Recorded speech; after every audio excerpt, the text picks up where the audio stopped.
welcome to MFCP Woodworking. Today we're going to be talking about turning 2x4s on the wood lathe. Most 2x4s in the area where I live, which is eastern Canada, are made from spruce. In fact, virtually all of them. I've not seen any that are not made from spruce. There's 3 native species and one that's imported that are used primarily. The imported ones are more introduced to the area. They're not that common. Up behind us here, these are spruce trees, specifically white spruce. The other 2 native species are black spruce and red spruce. They're actually more similar to each other than they are to white spruce, although to look at the trees you probably couldn't tell the difference. They're that similar.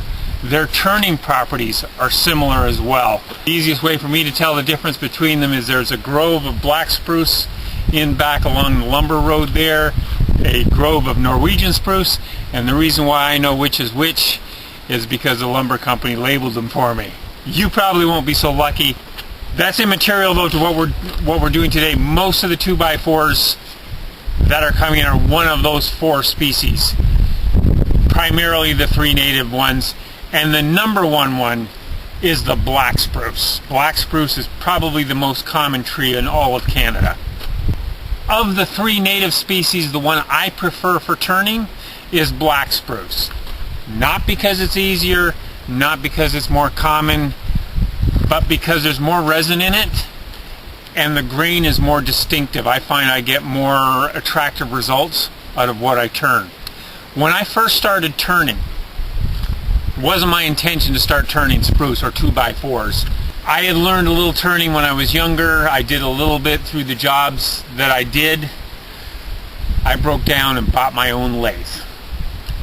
I spent all my spare money on the lathe and didn't have any money for materials. All I had available for materials was some 2x4 cutoffs from a chicken house and a livestock shed that I had built.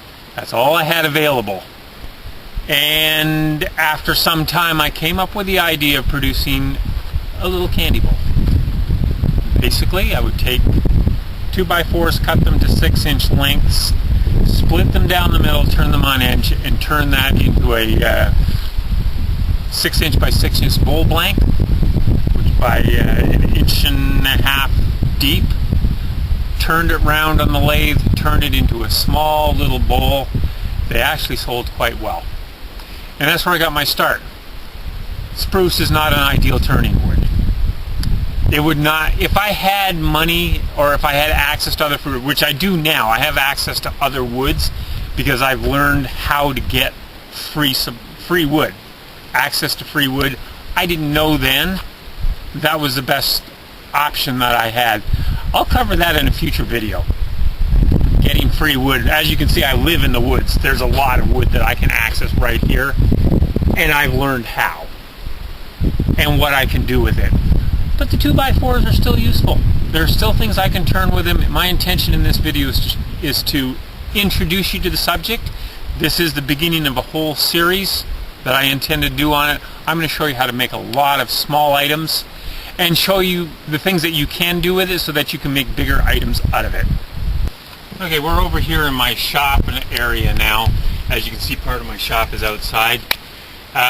Before I get into the keys of turning spruce and succeeding with it, I'd just like to mention that there is a written article accompanying this video in the description.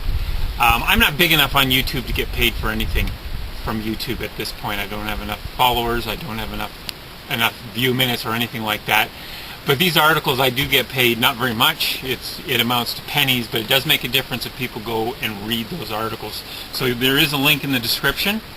If you like my videos, of course, always like and subscribe and share it with your friends. That's always appreciated as well. I'd like to go into the keys for successful turning with spruce, because spruce, what 2x4s are made of, it's not an ideal turning wood. It will chip on the side when you're doing small details. It will tear out on the end grain. One other thing that it does in the end grain is that if your tool isn't really sharp, it'll actually break the wood fibers deeper down into the wood, away from the cutting edge, and it'll impact those fibers into the wood beside it, and even fold it over into itself. And it takes a whole lot of sandpaper to sand that out. Or you have to go over it with a very sharp tool and clean that off. It's not the only wood that does that, but it is something to keep in mind, when especially when you're doing end grain. My first key for success in turning with 2x4s is to use sharp tools. Make sure your tools are sharp. You're going to learn how to sharpen tools as you go. I learned just to freehand them. There are a lot of expensive setups you can get that work well. It's important to learn how to sharpen it, especially if you're using this kind of wood, because your tools will go dull. The spruce dulls your tools down faster than most woods that I've worked with, and I find that because they have to be so sharp to get a good cut, you have to sharpen them regularly, sometimes in the middle of a job, to make sure you can complete it properly. For that reason, I would recommend buying an adequate but inexpensive set of tools to start with, because you're going to learn on them, unless you already know how to sharpen them well. Okay, there's a learning curve there.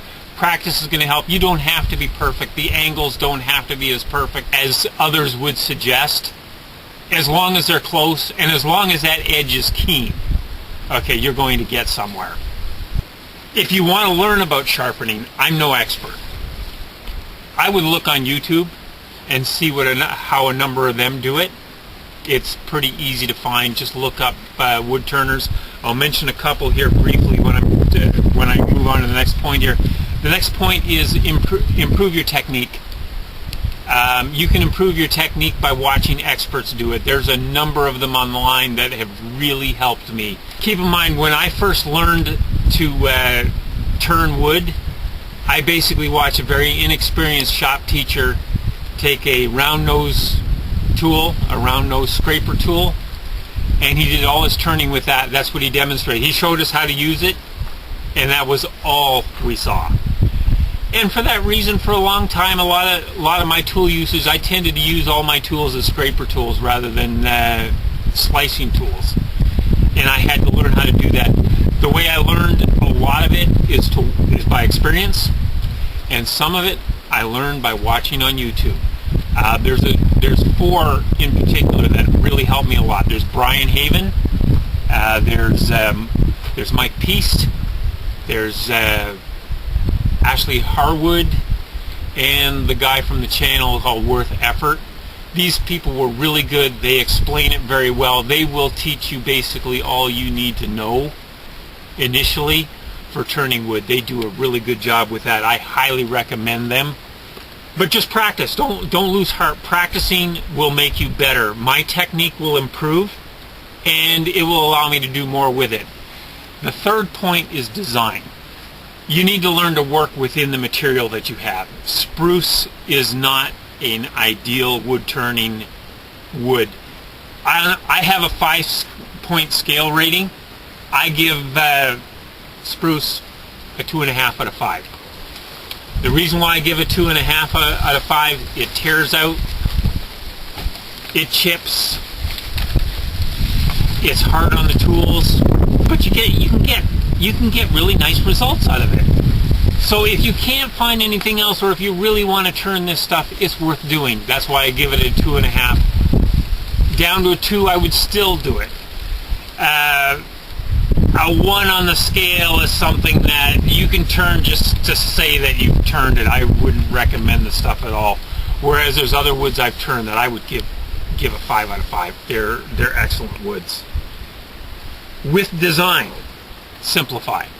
Don't push the wood to do things that it can't do or won't do easily for you. If you can do it but it takes hard work, or if it's very difficult, you're going to frustrate yourself. I learned a little bit the hard way turning chess pieces. I made this pawn and this bishop out of spruce. I liked them, they're really nice, but I wanted to make a small set, a practical set. So I shrunk them down, and I turned a pawn that big. And you know what? This isn't spruce. It's a different wood. When I turned it out of spruce, my bead here chipped all out. I don't mind a chip here and there, but when it's all chips, it's firewood. The little beads on the bottom, it all chipped out really bad. and no matter how much I sharpened my tools, I couldn't get it to do a good job. So I simplified it, and I came up with that. That pond is made with spruce, and I have designed a whole set. In future ones, this video is basically all talk. Future videos, I'm actually going to get down and we're going to make stuff. I'm going to show you how to make it.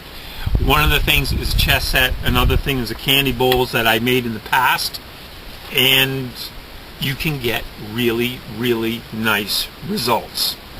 Now, I've told you you can do the wood turning with spruce.